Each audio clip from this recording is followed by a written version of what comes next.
Got a copy for you.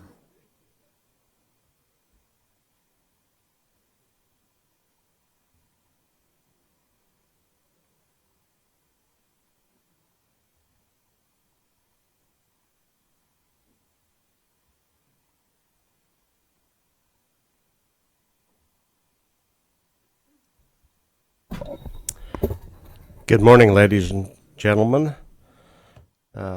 It's good to see you all. This is the Utah Board of Oil, Gas, and Mining, our monthly meeting on January the 27th, 2016. We welcome you, Mr. Baza, and the rest of your team. We will turn the time over to you for the briefing. Thank you, Mr. Chairman, and welcome members of the board to your meeting here in Salt Lake City. My name is John Baza, the Director of the Division of Oil, Gas, and Mining. I'll be giving you a short briefing this morning before your formal items start up. On your briefing agenda, you can see that our first item up is just a quick review of our Earth Day Awards program. That is kicked off for the year. And about 5 months ago, I introduced to you our new Public Information Officer, Holly Brown. So Holly is going to give you that update and overview of the Earth Day Awards program. Good morning, Mr. Chairman and members of the board. Like Mr. Baza said, my name is Holly Brown, and I'm the Public Information Officer for the Division of Oil, Gas, and Mining. About the first part of December, we mailed out the request for nominations for the Earth Day Awards. And since then, we've received 6 nominations, 4 for minerals, 1 for oil and gas, and 1 for the coal program. The deadline for submission is this coming Sunday, which is January 31st. I'm hoping that we'll have a few more roll in before that time. Once we've received all of the submissions, we will, the staff will meet, and then at the February board meeting, we will present them at, at the luncheon that we'll, or at the lunch that we'll have. And then that way we can kind of review, and then you can submit, you can select who you'd like to come and present at the March board meeting, the Earth Day Award nominees. So that's pretty much it in a nutshell. So we're hoping to get a few more submissions and then go from there. Do you have any questions? Board members, any questions? No? Great. Thank you very much. We appreciate that, Holly. Thanks, Holly. The next item up on our briefing agenda is, since the legislature commenced their general session on Monday, Steve Schneider is here to provide you with a legislative update of actions that may affect the Division of Oil, Gas, and Mining. Good morning, Mr. Chairman, members of the board. Good to be with you again. As John indicated, the legislative session did start on Monday and will run 45 days, concluding March 10th. We look forward to this period to advocate for and inform legislators of our program and try to get a budget going forward, and any bills play offense or defense as appropriate. The legislative leadership has identified some key legislative issues. The highlights of those: the budget, whether medical marijuana might be passed this year, health insurance for the uninsured, possibly looking at the lowest income folks in that area, water, air quality, and a number of other matters. But those are some of the highlights going into the session. I did email a bill summary status report to you back on January 20th. And for those in the audience, or for your recollection, it's also on the board's website under board books, under briefing. So that's already there. We're currently tracking 40 bills, and we expect we'll probably track at least 50 to 60. The legislature's on record pace this year for number of bills. Once again, looks like they're going to set another all-time record. The bill summary that I've sent out does not include bills which are referred to as protected bills. So if a legislative member who's sponsoring a bill has not released it to the public yet, we haven't shown that. And oftentimes we're not aware of those until they become public. Sometimes we have rumors or other conversations, but it does not include those. I would highlight, I usually put this summary report in 2 categories: those bills that are key to affect energy and mineral topics, and then administrative bills that might affect the board or the division in some way. Just one item on the energy bills. There is a oil and gas bill that's important to the Petroleum Association, and it is Senate Bill 17, run by Senator Van Tassel, which is a taxation bill, a severance tax bill. And there was a Supreme Court decision for Utah that was passed decided on in January of 2015. The Petroleum Association wishes to clarify now the statute to tie into that Supreme Court decision. And hoping for a no fiscal note bill, but I guess on Monday it did come out with a fiscal note based on the legislative fiscal analyst's interpretation.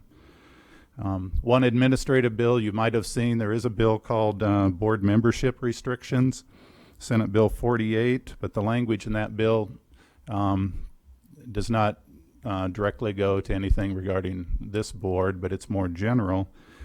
This bill, if passed, says that the governor may not appoint an individual to a state board if that individual held the position of executive director of the department within the previous year. So Mr. Styler, who's with us, wouldn't be able to join the board within the first year after, he would possibly leave from his executive director position. So whether that bill will pass or not, we don't know. I think maybe that bill won't pass because they might argue if it's the best qualified person, let's bring him on. So we'll see, but I thought I'd update you on that board-related bill. I do plan to update the board on a weekly basis by email, and I'm always available to answer any questions that you have either today or during any week. Thank you very much, Mr. Snyder. There is one bill that I want to make sure that give you an update on. It's a board-sponsored bill, and I'm taking the lead on that. What the bill does is address the financial burdens on the Division of Oil, Gas, and Mining during the boom and bust cycles that we're going to see. I happen to be with Senator Okerlund at a conference out in Vernal as the speakers were talking about the tighter frequency 3 to 5 year cycles and then higher highs and lower lows that the oil and gas industry in the world is going to see, and I think it's certainly come true in terms of the low that we're seeing right now. What the bill basically does, very simple, it provides a rainy day fund that would be paid for by the oil and gas conservation fee that is paid by operators. That fee is what funds the division, the board, in terms of the oil and gas program. And what that bill would do is very simple. It would provide that the existing rainy day fund that has a $750,000 cap on it, it would change that cap to 100% of the annual budget of the division. And so as the revenues from the oil and gas conservation fee become insufficient to fund the division, that rainy day fund then could be called upon to make up the difference rather than asking for and getting funds from the general fund. And then in the boom cycles, if there was excess, and there has been a lot of excess, and I'll talk about that in a moment, but the excess then would replenish the fund, the conservation, oil and gas conservation fund, to its full amount, and then excess over that would then flow over into the general fund. Since the year 2000, some $28 million has flowed over out of the conservation fund and over into the general fund. And we think that's something that the board should take the lead on. And so Senator Okerlund has agreed to be the sponsor. The word we're getting is that bill has will have a fast start. We anticipate it'll have a zero fiscal note, and it should move forward rather quickly once it gets a bill number and gets a fiscal note. So it's a very simple bill. There's only just dozen words in it. It just says that the cap will be changed from $750,000 to 100% of their annual budget. Board members, any questions on that? Is it numbered yet? I haven't seen it as of last night. Not as of a day ago. Yeah, I didn't check this morning. So it has not received a number yet. Staff, any questions about that bill? I will give you some information related to the oil and gas program's fiscal situation in a few minutes, but I think it'd be more appropriate to have Mr. Rogers do his year in review before I do that. All right. Thank you. Thank you very much. We'll go to the next item is oil and gas. And pardon me. if you recall, in December, we had two of our programs provide you with their annual review briefing. That was Cove program and the Abandoned Mine Reclamation program. So now we're doing the other two programs within the division, and we'll start out with John Rogers, Associate Director for the Oil and Gas program, who will talk about the oil and gas program. Thank you, John. Good morning, Chairman Gill and members of the board. I appreciate the opportunity to be with you today and share a view of what happened last year in the oil and gas program. It's no secret that it's been a rough year for the petroleum industry. We've seen numerous layoffs regionally out in the Uinta Basin and in both national and regional economic downturns. And as we look at this, it's primarily a result of oil pricing. We are aware of what's happening with that. I'd like to show you this graph here of WTI, which stands for West Texas Intermediate Crude Oil prices over the last 20 years. You can see the cyclical nature of the up and down nature of oil pricing, and it can go up as fast as it can go down. In fact, last week, WTI was trading at around $26, which is a low in this recent downturn. And as we look at our yellow and black wax out in the basin, it is trading in the range of $20 to $27 because we take a $5 to $8 hit off of that, and then we've seen as low as $20.80. So obviously this pricing has a significant effect on the industry in Utah. As you would expect with permits, was significantly down from our high back in 2012. You saw that we had a record of 2,105 permits, which at that time we were just blowing and going all the time. It was hard to keep up with that, but that was a tremendous year. And as you've seen, it's declined to where last year we had 570. Along with permits, you will see the wells drilled. Now we're looking at 151 wells drilled last year. Historically we've been up over 1,000. So you look at that, even if the permits are given out, we're looking at probably a 26% rate that even those permits will be drilled, and that's a trend that we've been seeing historically, and we're not sure what will happen in 2016. Going along with that, you see rig count is down to 3 now, where we had a high of back in 2008 of 42, and most recently in 2012 in our exceptional year we were at 37. So we've seen rigs being laid down or leaving the state. Let's look at production. Our annual oil production in barrels was down to 38 million. And as you look at gas production, it is also trending down. But the difficulty in this is not, you can see it's trending down, but the hardest part of this will be that in the future, we'll not see our reserve replenished with new wells. We're seeing a natural decline, which will always happen, but we're not seeing those reserves being replenished with new drilling. As you saw, the wells drilled are significantly down. So as I painted a significantly negative picture here, how do I put a positive spin on this? Well, if we were an exploration and production company, I'd say things look very bleak, but we are not. Even though permitting, drilling, and production are important to us, we again are not an exploration and production company. So people have asked me many times, so what are you doing during the downturn? And I want to paint the picture that we have plenty to do. We do not measure our success by wells permitted and wells drilled. Division of Oil and Gas and Mining has as a mission statement that we foster responsible development, protect the public health and safety, and preserve the environment. All doing this as we try to increase and improve our customer service each year. We have changed our focus from permitting to compliance, and we have not missed a beat there. There's always plenty to do in this process. We find that with limited finances available to the operators, they tend to cut corners. They have limited funds. Wells are kind of moved down the food chain, so to speak, from good operators to bad. And operational field presence is somewhat limited now, where before they had more people out there keeping an eye on a well. So we feel it's our responsibility to keep on top of this.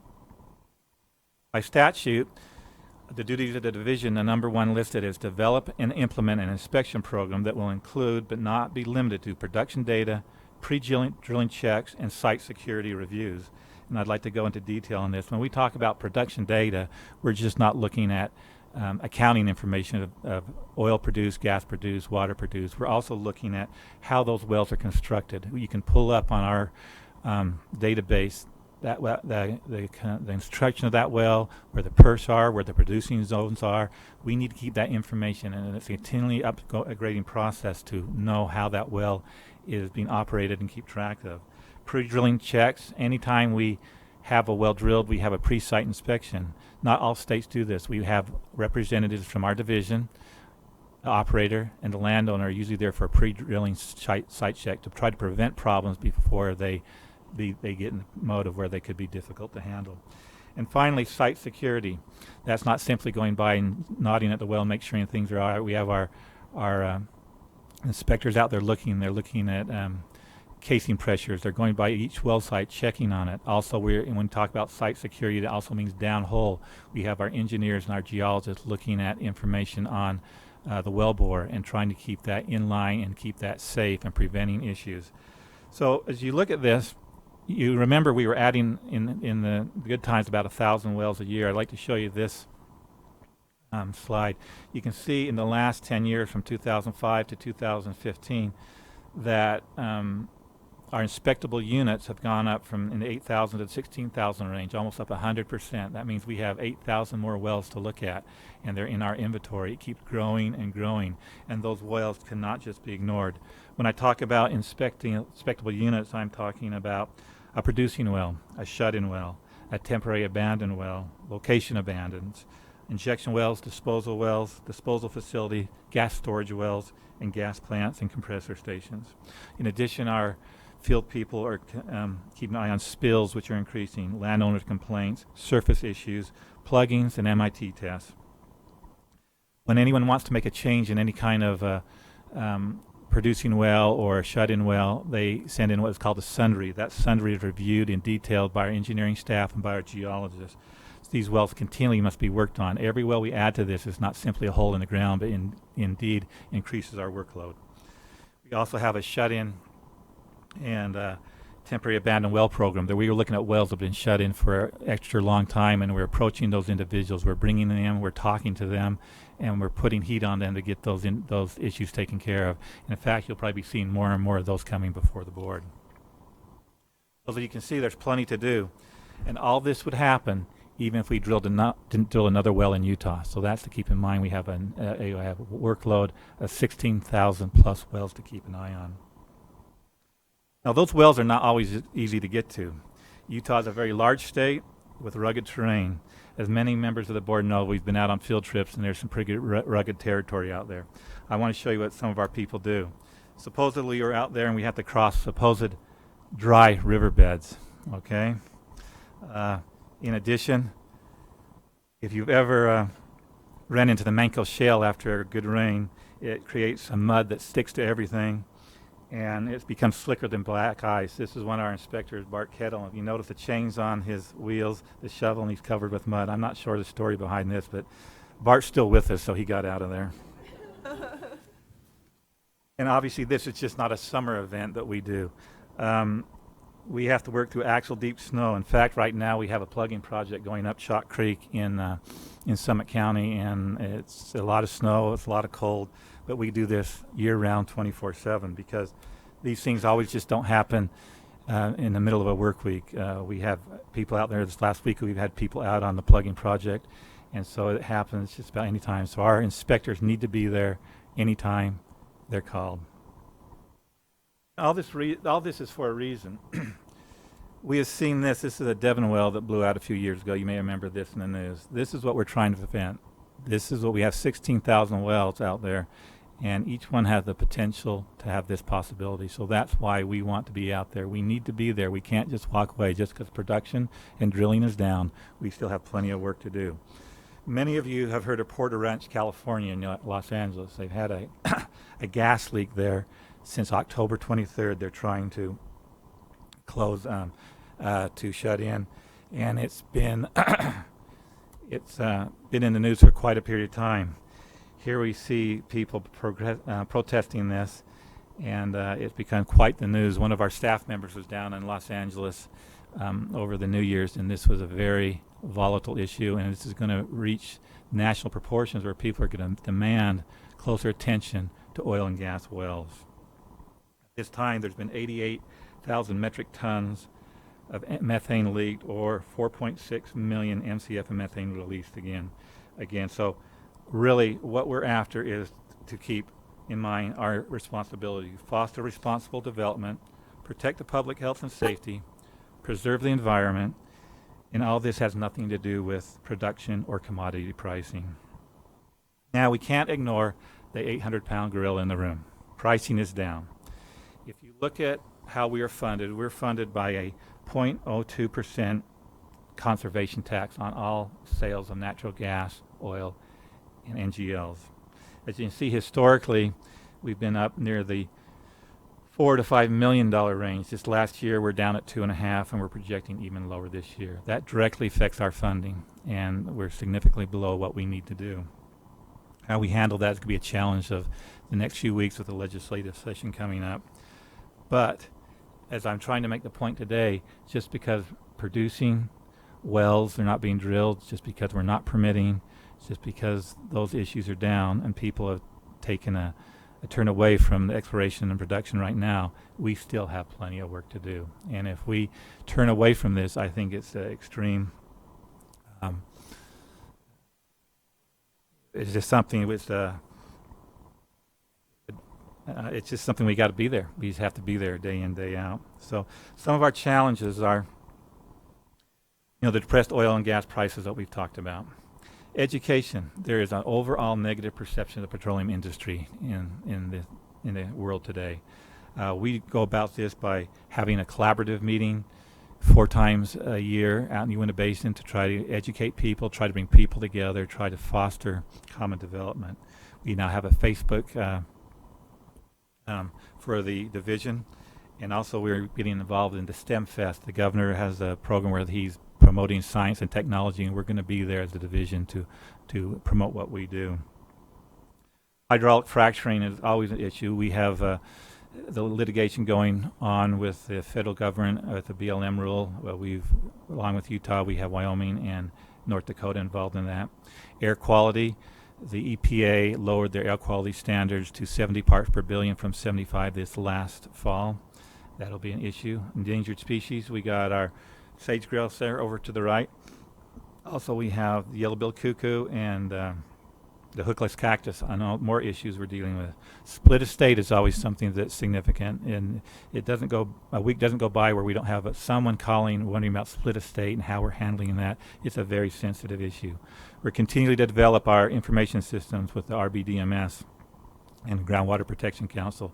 That is to create a program that can allow us to get information to the public faster and to keep our information where it's available and we can function more efficiently. There's always federal land issues. Congressman Bishop is going forth with his grand bargain and trying to get that where we can easily work on federal lands. And finally, we have to prepare for the rebound. We've seen that this business is up and down. Anyone that's been in this for a period of time knows that this goes up and down and it will rebound. It's just when we're not sure. Now, some things have happened this year in the oil and gas program that I'm proud of is We've had a Class 2 UIC program peer review by the Groundwater Protection Council. They came in, reviewed our program. We were one of the first that they did. It was through a group called SOGR. That stands for State Oil and Gas Regulatory Exchange. And so they've looked at us and said, what you're doing is good. We just received that report, and it's very positive. We've also participated in a induced seismicities publication. Obviously, this has not been a significant issue in Utah, but it is an issue in the Midwest, Oklahoma, Arkansas, Ohio, and we want to be prepared for that, so we've been involved with that. And there's a book they put out on that. We're finalizing our work with the GWP on our new database I mentioned, and also along with that will be a risk-based inspection program we're working on that will allow our inspectors to approach inspection and look at those areas that are more risk-based and are riskier to the public's health and safety. I'd like to note that John Baza received the E.W. Marlin Award from the IOGCC. This is a national award given to state regulators, and we're proud of John for representing us there. Also, Dan Jarvis received the DNR Leadership Award and for his hard work in the division. And then finally, we've had board matters reflecting innovative spacing and horizontal drilling. First, we had Newfield this last summer, and Crescent Point was heard last December, and again, you'll hear that today. So those are issues that are going forward. Again, we have to keep in mind we're not about production, permitting, and drilling. That's part of what we do, but indeed our most important roles are fostering responsible development, protect the public health and safety, and preserve the environment. We cannot control the world economics and politics that drive oil and gas pricing, but we certainly can be there to protect the citizens of Utah. I'd like to close by saying a few weeks ago I went to the Utah Petroleum Association's annual meeting, and Representative Greg Hughes, the Speaker of the House, gave this analogy.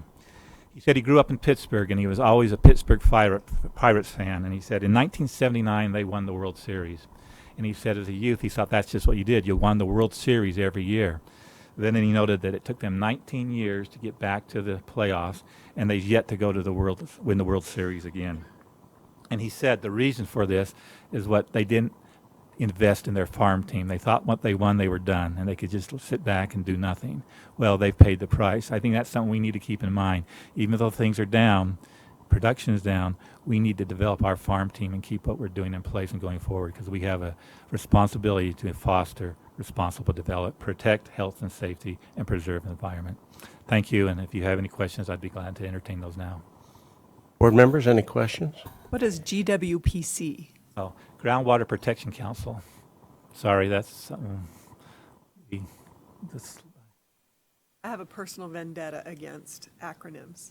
I won't Join make the a military. You'd love that. Oh, I get enough of those from the Air Force. I've got a question also. Yes, please, Rich. Of the inventory of greater than 16,000 oil and gas wells, about how many of those every year are permanently sealed and abandoned?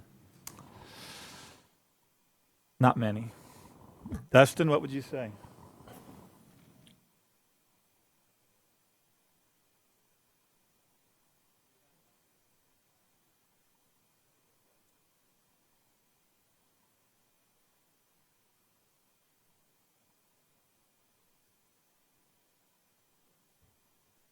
Yeah, I don't know what the number is right offhand of the wells that have been plugged this last year. I know this last year we've had quite a few companies step up and have definitely plugged probably more than in the recent past. So we've had a lot of plugins going on this last year.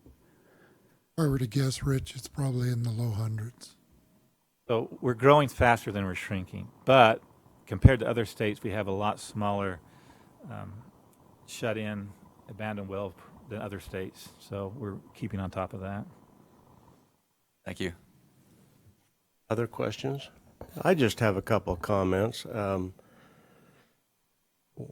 Several things I think that I'm hearing positive responses about. The first is the annual self-review that you do, where you send out a survey to people affected by the division's and the board's activities, and that comes back very positive. The other thing is the positive comments that I hear are that the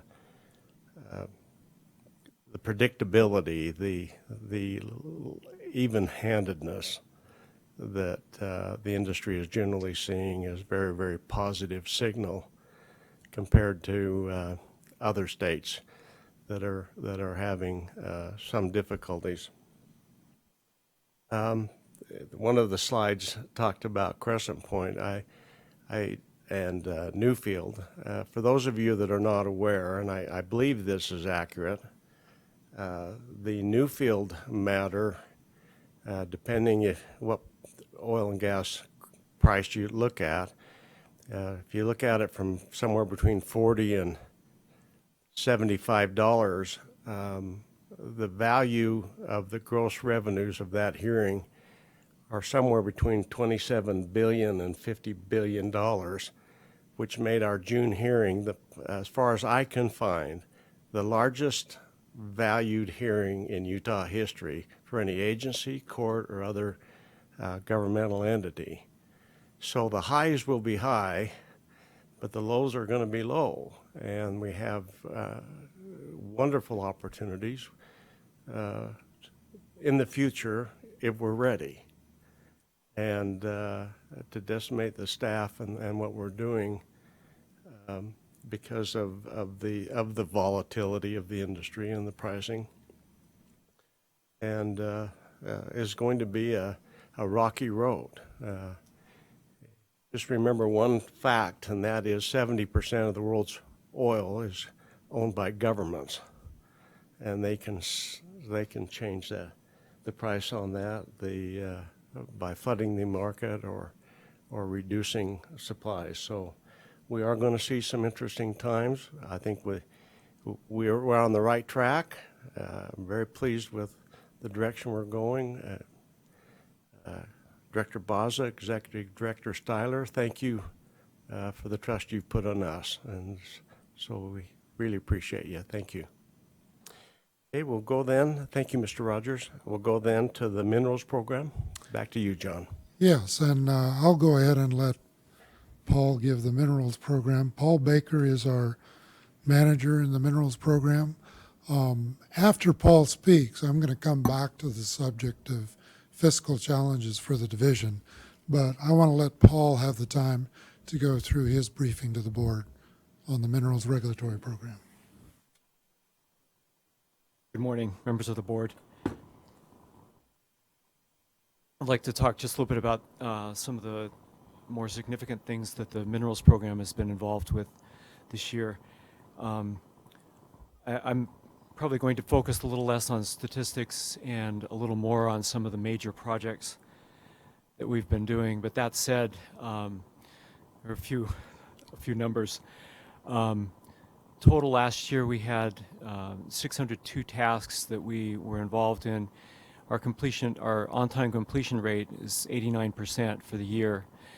And this is up significantly from what it was a few years ago. In May 2013, we hired another person. We got funding to hire another person. At that time, our on-time rate was about 60%, and so we've been able to increase that substantially.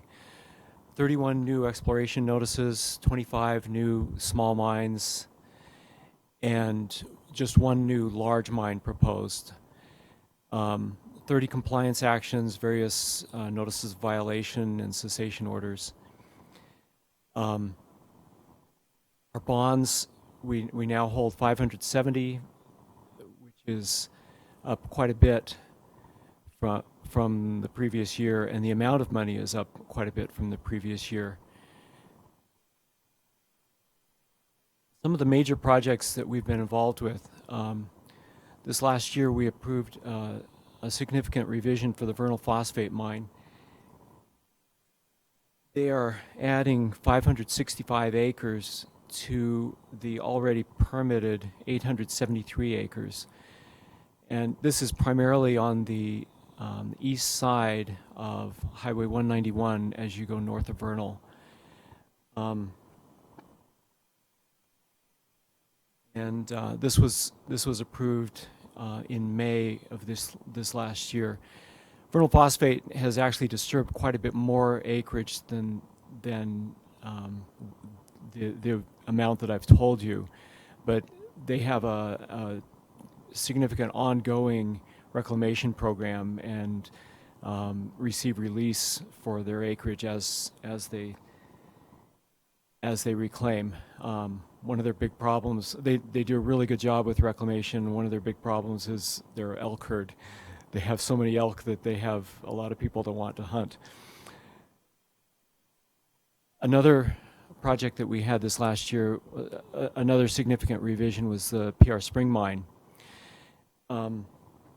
Proposing a different way of developing the oil sands deposit on the Uinta-Grand County line, and what they're doing reduces the footprint of the mine relative to the amount of area that's where they're actually extracting ore. We received a protest for this revision and ended up holding an informal conference. And as a result of that informal conference, the division required a water monitoring plan, which was proposed and approved, and that plan was not appealed. So the division went ahead with its approval, and this is what's happening right now. This is a fairly recent picture. They have about 100 people that are working on the site, getting it ready to start mining, and they anticipate full production later this year, which is, to me, it was a little bit surprising to hear that they're proceeding like this because of the price of oil, but they are. The investors in the company are all committed to going ahead with this. At the Lisbon Valley Mine, this is a picture of the Centennial pit. They have been trying for a couple of years to get approval to partially backfill the pit. In the original 1996 environmental impact statement, they were not allowed to backfill the pit, primarily because of water quality concerns. But they were able to demonstrate that there would not be any impacts to water quality. And this has been going on for a couple of years. They proposed that they would partially backfill the pit, and the Division and the Division of Water Quality were supportive of this action. The BLM was a little more hesitant, and I believe it was in November that the BLM finally approved, it may have been a little earlier than that, the BLM finally approved the partial backfill of the Centennial pit, which we think will be an all-around benefit, both aesthetically, from a reclamation standpoint, and even for water quality. We have been receiving a lot of public comments about the Geneva quarries at Point of the Mountain, the Point of the Mountain quarry, and the adjacent Sage Canyon quarry, which is in Utah County. A lot of people have concerns about air quality, and also about zoning, and about the flight parks that are in the area, and about what impacts the mine would have on the flight parks. This is something that we're continuing to address with the public and with Draper City and Lehigh City as well. I'm not sure how this is all going to turn out. We have not received a request for agency action from anybody, but I think it's entirely possible that we may. The picture of the Great Salt Lake Minerals operation, Compass Minerals. I kept thinking I wish I had taken this picture so that I could enter the division's photo contest with it. This was sent to us by Joe Havasey with Compass Minerals. The low lake levels have been adversely affecting their operations, but the operator has been continuing to work closely with stakeholders, notably Friends of Great Salt Lake, to improve the operation and to make it more efficient. Among other things, they have installed some cement and clay walls within their dikes to reduce the amount of leakage. They were having about 30% of their material that would just leak back out into the lake, and they've been able to greatly reduce that, which reduces the amount of area they need for their evaporation ponds. And you'll hear more about this. They've been nominated for an Earth Day Award for this activity and for some other things they're doing. So you'll get some more details hopefully later as you review the Earth Day Award nominations. This is CS Mining, a hidden treasure mine, copper mine in Beaver County. And they have a new solvent extraction electrowinning plant, which combined with agitated leach circuits and countercurrent decantation is the first of its kind in North America.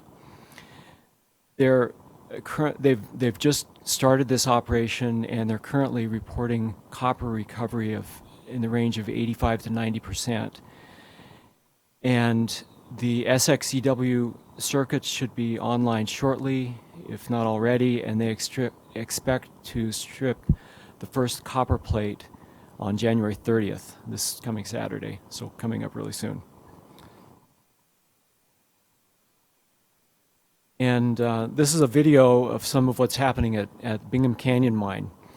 Kennecott is working on changes to both the east and south waste dumps. In both areas, they have cutoff walls extending to bedrock to capture and treat runoff from the dumps. And on the east side, they're rebuilding the cutoff walls farther to the east, which will allow the deposition of additional waste. But it also allows the dumps to be at a lower angle, which is a lot more conducive to revegetation. And they're able to salvage soil and put that on the dumps. They're not moving the cutoff walls on the south side, but the configuration of the dumps is being modified to allow a larger part of the area to be revegetated and to better contain stormwater runoff, which has been a problem in the past. And then one new mine that we have approved this past year is the Talon's Cove mine. It's a 331-acre site in Utah County, operated by TM Crushing, and it's to be mined for limestone to be made into gravel and rock aggregate for construction. A couple of other projects that we're working on. We had one reclamation project based on a forfeiture action. This was a fairly small exploration project at Asphalt Ridge near Vernal, and the operator went bankrupt, and the drill holes were already plugged, but the work we did involved cleaning up some of the things that they left behind, scarifying the ground, and reseeding. And then one other project, this was not a forfeiture, this is the Pete Humus operation in Juab County. The company basically abandoned this site, and we were never able to find the operator. But we used state funds to drain hydraulic fluid and oil and gasoline from some equipment, and then pulled a dredge out of this bog, which is habitat for the least chub, which is a species that's been discussed, at least for status of listing as threatened. And this is something that Wildlife Resources participated with us on, and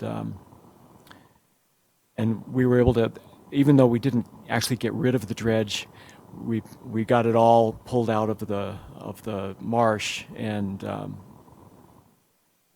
in a situation where it won't pose a hazard to the fish. I want to say that we really appreciate the board's action. We know that we've had a lot of forfeiture proceedings that have come before you, and we really appreciate the support that we've been given by the board for these. it's really the only way we can handle some of the operators that that want to abandon their sites. And in some cases, even the threat of a board action is what we need. In the case of one that's being continued from today, the Elite Rock West site, it was the threat of the board action that has caused was the impetus for the operator to reclaim the site. And we have another one scheduled for next month. And once the operator received notice of that, we got a phone call. What do I need to do to get the bond posted? And so hopefully that one will be taken care of and it won't come before you, but that's the significance of the board and of what you do for us. And so we greatly appreciate that. Anyway, that's the end of my presentation. I'll be glad to take any questions. Questions from the board members?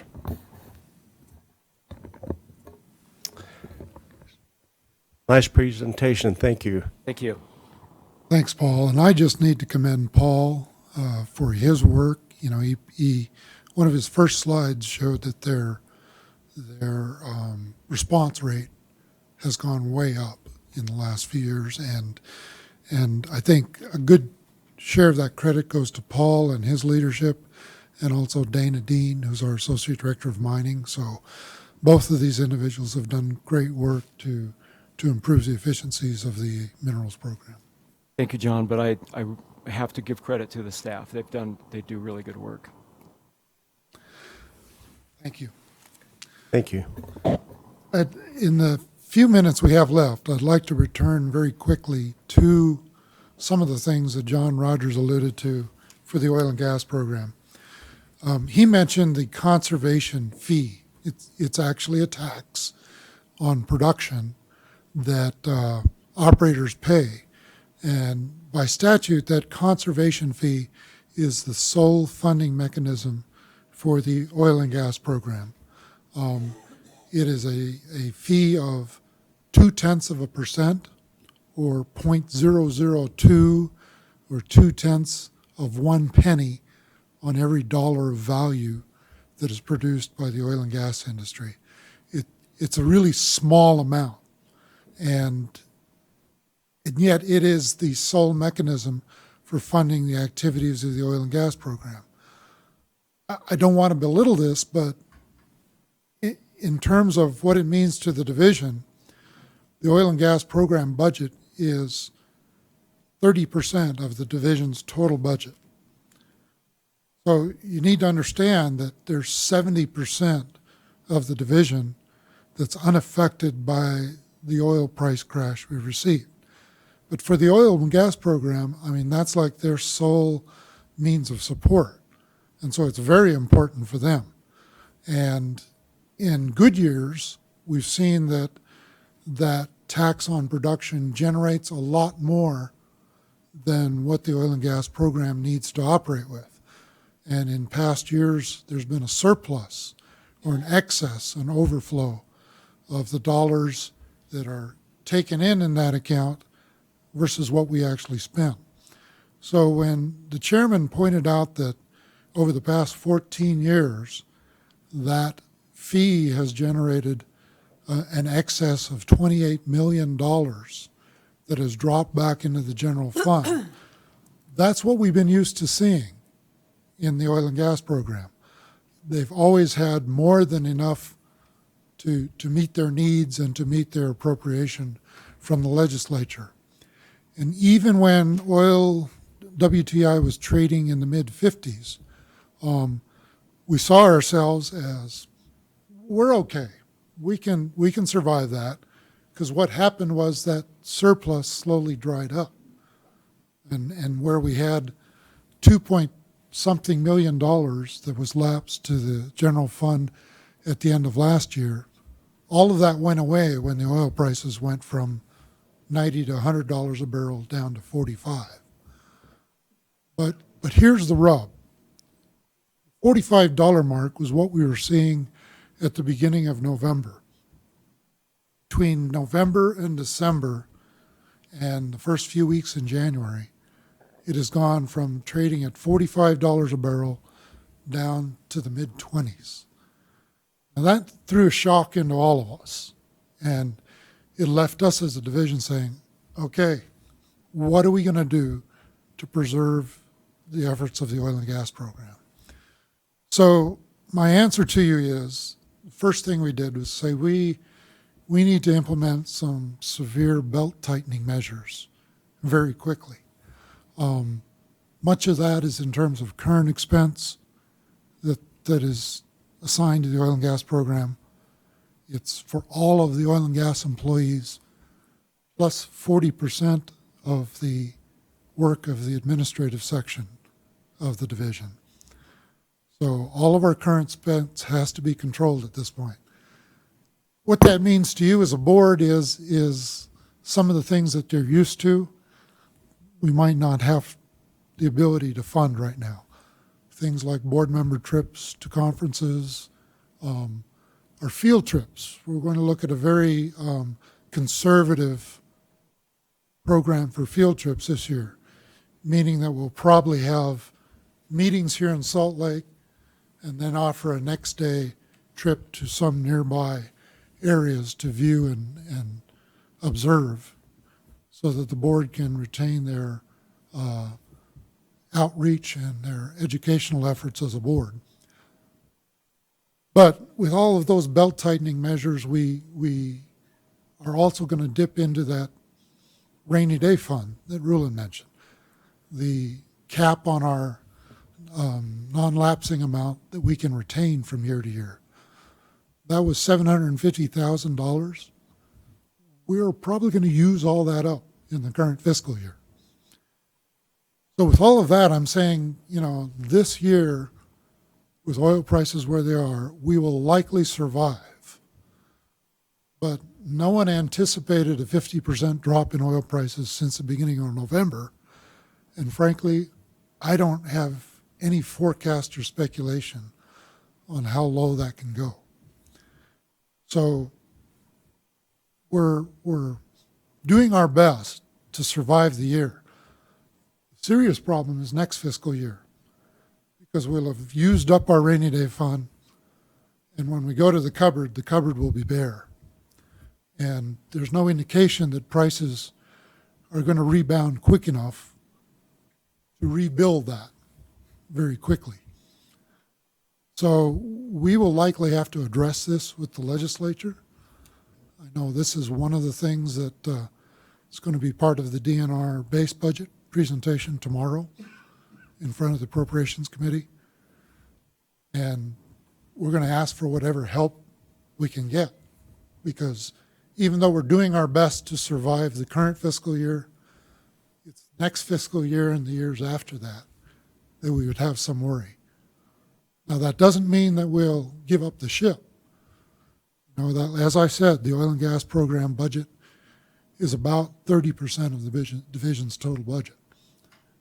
So we'll do our best to use attrition and retirements, keep those positions unfilled and vacant. But as the chairman has pointed out, when the industry does rebound, which it will, it'll put us in a tight spot in terms of producing the level of effort that they're used to seeing from us for permits and new drilling activity. So we need to seek solutions legislatively where we can. That's where we are. I don't want to panic anybody, but I do want to say that we're doing our best to live within our means right now. Glad to answer any questions you might have. Board members, any questions of the director? Thank you, John. I appreciate that. Board members, I'd like to make just a couple of comments, if that would be okay with you. John, I just want you to know how much we appreciate you, and Director Styler, how much we appreciate you. We've been trying to do some things as a board that I'd like to just mention. One of the things that you've seen the last 3 or 4 months is the ability to have our hearings held remotely or electronically, where the witnesses can be at their home office in another state. And we know because of the winter activities, the shutdowns of airports, that sometimes they cannot get here even if they want to fly in. And so having the ability to have the cameras and the experts that are doing that has also allowed our hearings to be much more transparent, because they're being projected, I guess you could say, into onto Facebook, and I would congratulate the division for taking that additional leap. One of the other things that we've done as a board is to go to paperless board hearings, unless they're confidential, and I want to thank those that were involved in that. Just so you know, we would get 6 to 8 inches of paper material each board hearing, and we have reduced that to 0, but for just a couple of pages that are necessary to run the meeting. And finally, I think the pilot projects, the ability to look not just at the hearings that we have and to wear the hat of a judge, but to look out and forward and say, okay, what do we need to help the state of Utah, to help Governor Herbert with his objectives. We're going to hear the State of the State address coming up, and I believe ever since he's been governor, one of his priorities has been education, economic development, and energy, and it has proved it well. And I think there are a lot of more people looking at us and watching what we do than any of us will ever imagine. So we're very lucky to be in these times. We're lucky to have a division that spends its money well. We're just on my behalf, board members, I just want you to know how much I appreciate your service to the state. It's very important, and it's well regarded. So thank you very much. And John, thank you. And Commissioner Styler, or Director Styler, thank you. With that, then, I think we have just 2 more items. Next month's agenda. Yes, and those are available to you electronically, as you indicated.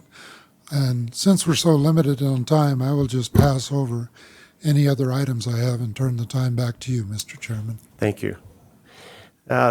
The final item on our briefing session is to inquire if anyone here is from the public that would like to address the board on any matter within our jurisdiction. We open this every month. So if you'd stand, if you'd like to address us and come forward.